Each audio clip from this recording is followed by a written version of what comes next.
Even though we know that Steve Bannon is guilty, he has basically pled not guilty, but we know he's guilty anyway.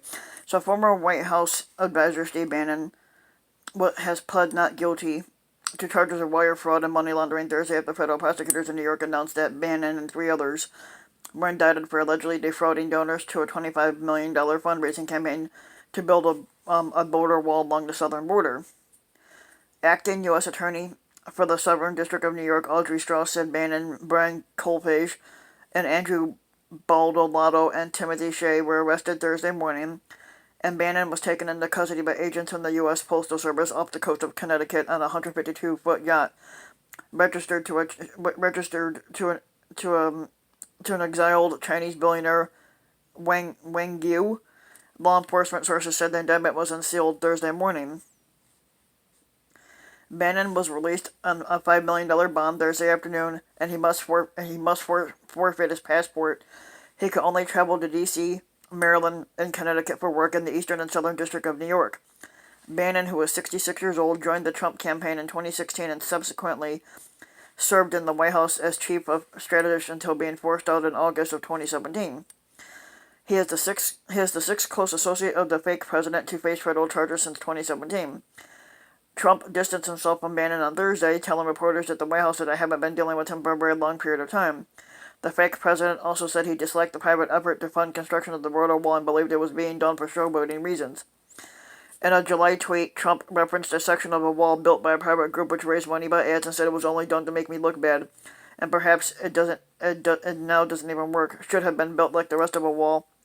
500 plus miles. Others involved in the Rebuild the Wall project are former Kansas Secretary of State Chris Kobach, Sheriff David Clark, and Kurt Schilling. None of whom were mentioned in the incident.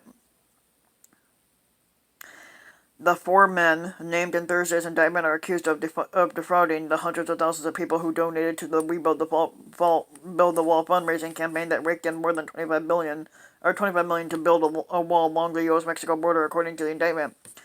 Federal prosecutors said that donors were repeatedly assured that 100% of the money raised would be used to build the wall, which it wasn't, but those claims were false. Colfage, Baldolato, and Bannon allegedly signed off on those assertions, knowing that donors would be encouraged to donate if they believed all the funds were going toward wall construction. Some of those donors wrote directly to Colfage that they did not have a lot of money and were skeptical about the online fundraising campaigns, but they were giving what they could because they trusted Colfage would keep his word about how their donations would be spent, the indictment said. Instead, the Justice Department said that the men profited from the fundraising scheme. Bannon allegedly received more than $1 million from Rebuild the Wall, which was funneled through a nonprofit he controlled, and some of which was used to cover his personal expenses and pay Colfage.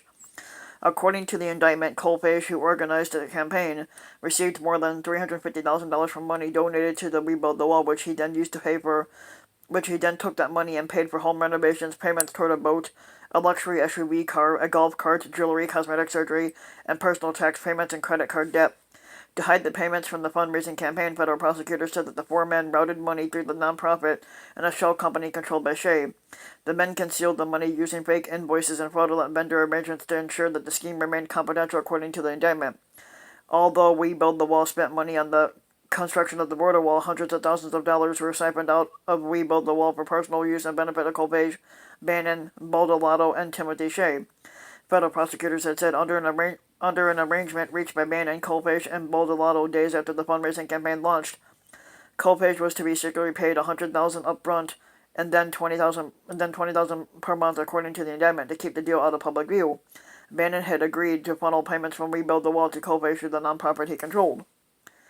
Colpage received the $100,000 as stipulated by the agreement with Bannon and Baldolato in February of 2019, and for the next 2 months, Colpage was paid $20,000 in what federal prosecutors described as a monthly salary, according to the indictment. Beginning in April of 2019, Colpage received subsequent $20,000 payments through other third-party entities that purported to be vendors for Rebuild the Wall. Federal prosecutors had said. According to the indictment, the men had learned that Rebuild the Wall was under federal criminal investigation in October 2019 and therefore took additional steps to conceal the fraudulent scheme. Each of the four are charged with one count of conspiracy to commit wire fraud and one count of conspiracy to commit money laundering. Federal prosecutors said that each carries a maximum penalty of $20,000 of 20 penalty of 20 years in prison. Now I'm gonna have to spell his name out because this is the guy that had owned the boat that Steve Bannon was arrested on. The guy's first name was spelled Guo. It's a Chinese name. The billionaire owner of the yacht on which Bannon was arrested as a vocal critic of the Chinese Communist Party and fled the country in 2014, as authorities prepared to bring a vast array of corruption charges against him. Allegations that he has denied, according to an October report from Axios. The GUO media company linked to the billionaire hired Bannon under a one-year, $1 million contract for consultant services starting back in August of 2018. The New York Times reported that the guy spelled GUO and Bannon first met in 2017, and Bannon frequently appears on that particular news media platform with several videos showing the pair on the guy's yacht. Although Trump has distanced himself from Bannon from Bannon now, he at one time did praise him. Now he's going to come out and say he doesn't know shit about him. So anyway, if you like the video, give the video a like and subscribe to my channel, Ryan Ben Mike, and also hit the notification bell so that you'll be notified when a new video comes out, and thanks for listening.